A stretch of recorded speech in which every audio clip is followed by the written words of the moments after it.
9 today in AZ on this Sunday morning. I'm Allison Rodriguez. And I'm Emma Jade. A multi-billion-dollar project which aimed to bring the future of AI to the East Valley, rejected by a local council and hundreds of residents. But is the fight over for developers?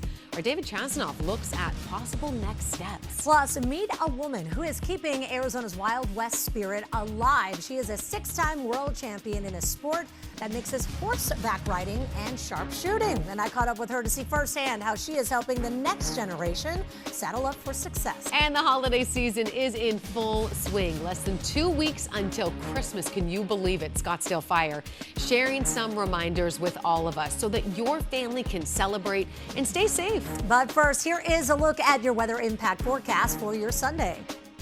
The above average temperatures continue, and we are tracking record highs for the valley today. It's actually going to be the warmest day of the week. 81 degrees this afternoon, and we should be at 66. We are beating the previous record by 3 degrees, and on Monday, we're going to do it again. 79 ties the record. The records are then safe for Tuesday and Wednesday, but we're remaining about 12 or so degrees above average right on through the upcoming week. So here's a look at our temperature timeline for the upcoming week. We do slowly fall, but even that 76 on Thursday is 10 degrees above average, and we go right back up to 78 by next Friday and Saturday. Records also in jeopardy up in the high country for today. We're looking at a show low that's going to reach 63 degrees. That ties a record, and we're seeing near record temperatures in Prescott within 1 degree and Payson within 2 degrees. Some Chandler residents now, they're telling us they are relieved this morning after city leaders, they unanimously voted against a controversial $2 billion AI data center last night. Yeah, the developer wanted to build the center near Price and Dobson roads. But dozens of people, they pushed back against the idea. So our David Chasanoff joining us now live at Chandler City Hall. David, this is a story that we've been following for a while, and it was, I don't know, you don't want to say good, but it was nice to see the community show up and voice what they actually wanted in their own backyards. Yeah, Allison, Emma, good morning. You mentioned the community showing up. That was absolutely the case last night here at City Hall. They absolutely packed this area, many of them holding signs demanding that City Council votes no on this proposal. Like you guys said, they're just thrilled that city leaders listen to them. I am very pleased. I think they simply felt the pressure from their constituents, as this data center was very overwhelmingly opposed by the people they're supposed to represent, and I'm very glad that they did their job and voted in a way that represented their constituents. You're now seeing those signs people held up at last night's Chandler City Council meeting. Residents had concerns for a while about electricity and water rates going up, along with pollution potentially coming from that data center.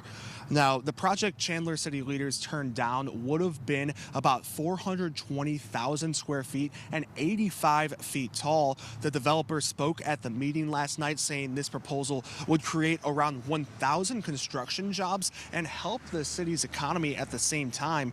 Residents, though, they had doubts if that was really going to happen, saying those claims don't outweigh the concerns they had. Mayor Kevin Hartke explained why council voted 7-0 against this project. I don't think that, from my position and others, that this center reflected the values of the future direction that Chandler's going. It didn't align with our general plan, our policies with data centers. There was some significant questions about whether it's latency, water, power. Now, this may not be the end just yet, though, because former U.S. Senator Kyrsten Sinema, who supported this data center, she claims that President Trump could actually step in and change this outcome. You may recall earlier this year, President Trump signed an executive order backing AI data centers and their construction. We asked Mayor Kevin Hartke about his thoughts on that. He says before that could even happen, there would likely be legal challenges, something we'll continue to monitor. In Chandler, David Chasanoff, 12 News, today in AZ. More than 600 students are going to have to find a new school next year after Scottsdale Unified School District did vote to close 2 school campuses last night. And this was despite a lot of pushback from the public. Yeah, SUSDs, they join a long list of districts that have announced closures this year. I mean, it feels like it's affecting just about every district here in the Valley. Our Troy Lynch is in studio. Troy, what is a little sad here is that this is just phase 1. Yep. There's a lot more closures to come. I mean, phase 1 for a lot of different districts as of right now. But yeah, it's 2 different schools in the Scottsdale Unified School District, and there could be more to come. We'll talk about that in just a little bit. But I'm told by some parents that they spent all their free time fighting to keep these schools open over the last couple of months. And they say that they were told back in October about this proposal to close Pima Elementary and Echo Canyon School. And now it's official after the governing board's vote last night. It passes 3-2. Voting yes to close these schools in the upcoming budget is incredibly difficult. I also believe it is the right thing to do. The board voting 3-2 to close these 2 schools and repurpose these buildings, a decision that left a lot of people emotional last night. You can see with all the hugs right here.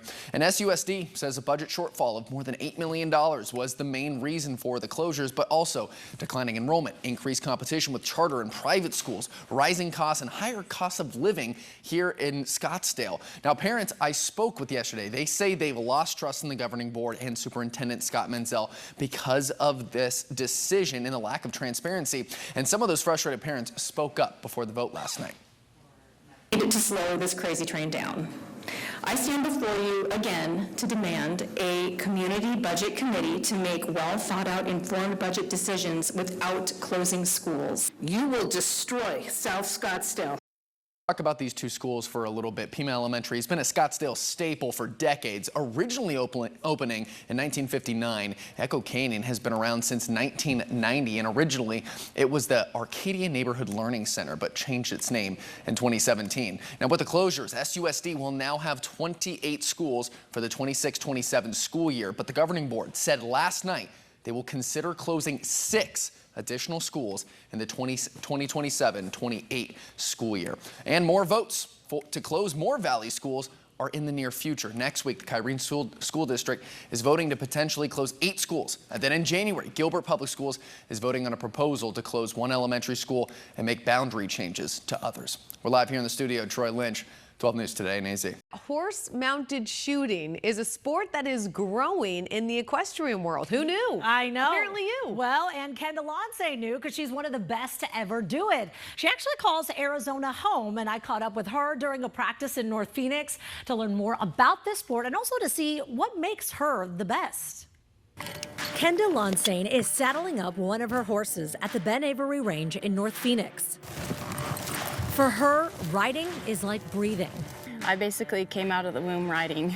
And when she was introduced to horse-mounted shooting as a sport in the 90s, she loved it right away. Shot my first course, and it was, you know, the rest is history from there. She's been trailblazing ever since in the sport, which is a timed event where riders race their horse while shooting at balloon targets with guns loaded with blanks. It's not a bullet. There's no projectile to the ammunition, so we can do this in a spectator environment. It's about being fast and accurate. 2 things she's got down as the 6-time overall world champion. 2 of those, I actually beat all the men, so I am and still remain the only woman in our sports history to achieve that accomplishment. According to the Cowboy Mounted Shooting Association, it's one of the fastest growing equestrian sports, with 25,000 people registered internationally and more signing up every day, like 12-year-old Scarlett Agee, who is gearing up to compete. I love horses, and then the horsemanship and shooting the guns and everything about it. And training with Kenda at Ben Avery, she knows she's learning from the best. She helps me go over the patterns and gives me tips and input on what can make the patterns faster, how to hit my balloons. And so Kenda hosts competitions here every month, and they're for riders of all skill levels, and they come from all over the country. And for her, Arizona is the perfect place, not just to call home, but also for the sport, paying homage to Arizona's Wild West history. It's a Southwest, Wild West town, state. It was founded on the Cowboys, basically, and here we are still representing that lifestyle. And she hopes to keep that alive for riders like Scarlett and those who will come after. I mean, look, I can't even imagine getting on a horse, let alone like doing something that requires that much skill. I know. And then just you seeing that horse go full speed through it all. She's got control of everything. I mean, Kenda is incredible. So she actually has events coming up this weekend, next weekend as well. So if you would like to learn more about lessons, about competitions, you can visit her website. That's KendaLonsane.com. And if you'd like more on horse-mounted shooting, just to learn more about the sport, you can visit Cowboy Mounted Shooting Association at CMSAevents.com. We're going to see a few more clouds in the sky during the day on Sunday, but it's not going to hold our temperatures back. We're going to be setting some new records today over the lower deserts, especially with that 81 in Phoenix. That beats the previous record by 3 degrees. Show Low with that 63 also ties the record, but at times we will have more clouds than sun. Wind speeds will remain light throughout the day, and we are not expecting any precipitation to fall from those clouds. Dry weather is expected for about the next 10 days or so. Mid 70s out in western Arizona, 50s and 60s for the high country. Across the valley today, you can see widespread 80s. Tempe, Gilbert, Mesa, Chandler, all in the low 80s. Same thing with Avondale, Sun City, and Surprise. Here's a look ahead for the rest of the week. And you can see from now until Thursday, temperatures are trending down slightly, but we should be at 66 degrees this time of year. So even that 76 on Thursday is still 10 degrees above average. Now up in the high country today, notice we're going to see some cloud cover there as well. Temperatures still running significantly above average, 50s and 60s. We're back to full sunshine Monday and Tuesday, and we'll start to squeak back into the 70s around Sedona on Monday and upper 60s then on Tuesday. Another beautiful week of weather. It does not feel like December right now. It is feeling more like the beginning of November.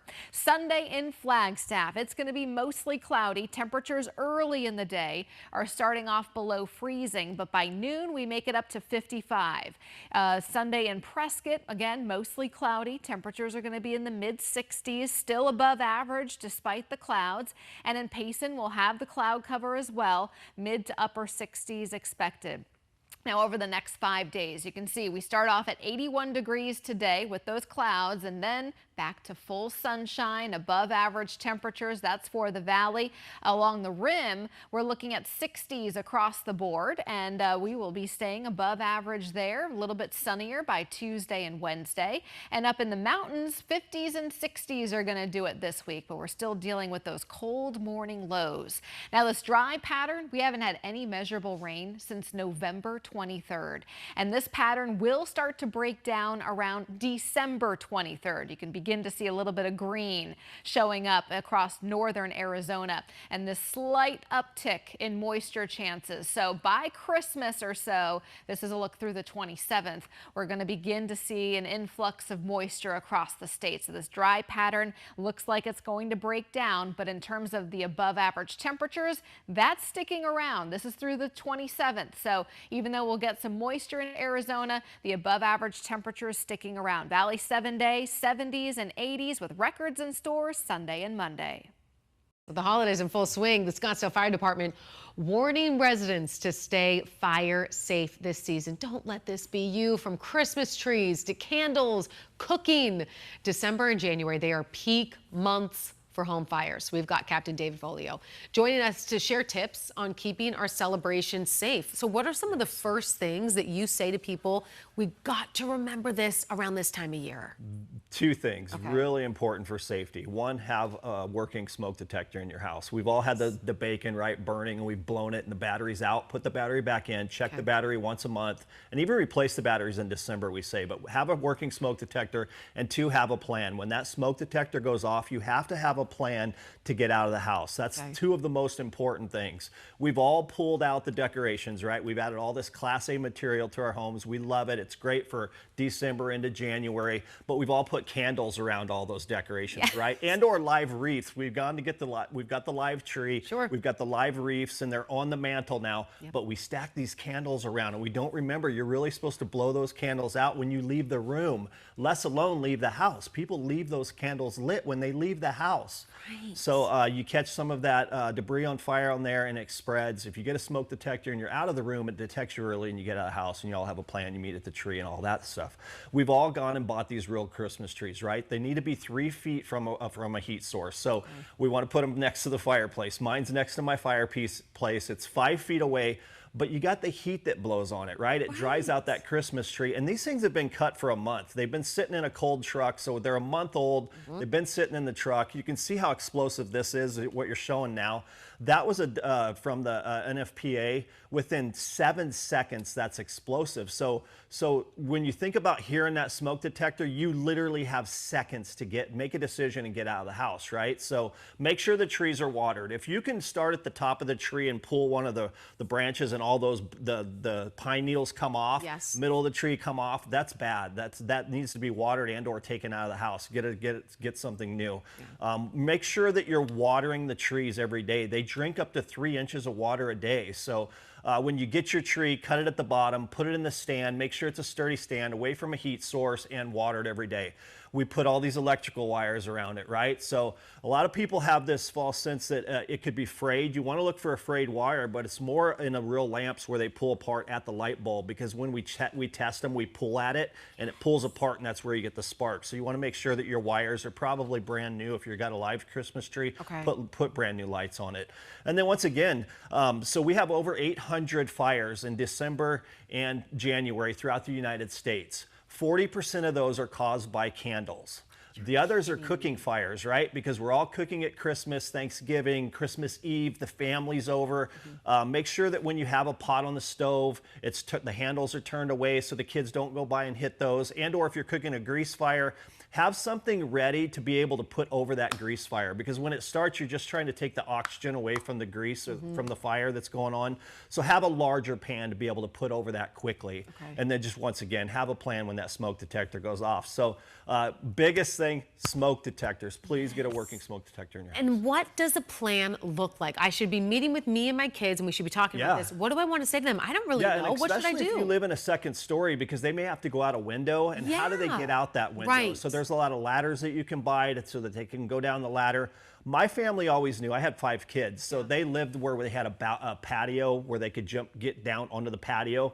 We knew that if we had an emergency at 3 in the morning, the tree was our meeting place out front. So you had to get to the tree in the meeting place. If you weren't there, I could tell the firefighters that are pulling up, hey, so-and-so knows to be here. He's not here. Here's where his bedroom's at. So have a plan. My kids we actually practice it. They would go to the patio. They would go over, get on the fence, get down the fence, and meet at the tree. That's how they got down. So you have to have a plan and practice it. Don't just have a plan like you're testing your smoke detectors. That's fantastic. Just such good reminders. And I love the idea. Every December, just make it a tradition. We put up the Christmas tree lights, and then we change out the smoke detectors. Yes, absolutely. Captain Dave Beaulieu, thank you so much for your time. And here's a final look at our 7-day forecast. For today, it's going to be the warmest day of the week, 81 degrees. We are setting a record high today in the valley. Previous record was 78. Then on Monday, we're going to do it again, another record high, except that time we're tying the record. Average right now is 66, and as you can see here, we're going to be above that by at least 10 degrees, if not more, for the entire week ahead. Thank you for joining us this Sunday morning. And remember to start your weekend every morning with Today in AZ. We get going at 4:26. And now streaming until 9 a.m. on 12+. Your mornings don't stop. And now neither do we. Welcome to Today in AZ. 12 News Today in AZ keeps going. Expanding to 9 a.m. on the 12+ streaming app. More live weather. More live traffic updates. More breaking news. Live from 4:26 a.m. to 9. 12 News Today in AZ, now streaming until 9 a.m. on 12+. Download on your TV and watch for free.